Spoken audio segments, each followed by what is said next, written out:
मित्रांनो, मागील 2 व्हिडिओजमध्ये आपण मानसिक तणाव काय आहेत हे समजण्याचा प्रयत्न केला.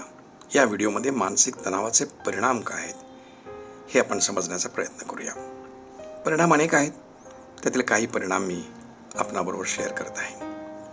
झोप न येणे, काळजी वाटणे, निराश असणे, नीरसपणा, ब्लड प्रेशर, त्वचेचे काही आजार उदाहरणार्थ खाज येणे, नकारार्थी जीवन, डिप्रेशन, सगळं काही सोडून देण्याची इच्छा, आत्महत्येचे विचार, स्वतःबद्दलचे नकारार्थी विचार, अबोल होणे, अत्यंत कमी बोलणे, खूप बोलणे, आपण आजारी आहोत आणि आजाराचं निदान कळत नाही असं सारखं वाटणं, अलिप्त राहणे किंवा एकटं राहणे, भूक न लागणे, सतत भूक लागली आहे असं वाटणं, खूप खाणे, मन केंद्रित न होणे, हातून सारख्या चुकावणे, अपयशी होणे, खूप थकवा आहे असं वाटणे, स्मृतिभ्रंश, आपल्याला सगळ्यांनीच धिक्कारलेलं आहे असे वाटणे, निर्णय घेण्याची क्षमता कमकुवत होणे, लोकांच्या नजरेला नजर न देणे, एकटे राहणे.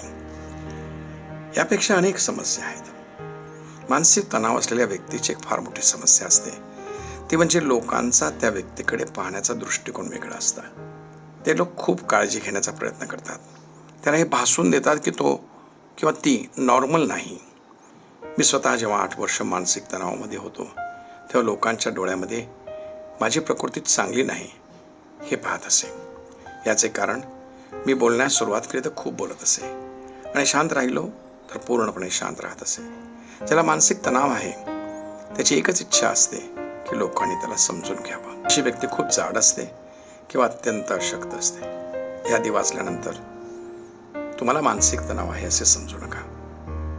टेंशन लेने का नहीं और टेंशन देने का भी नहीं.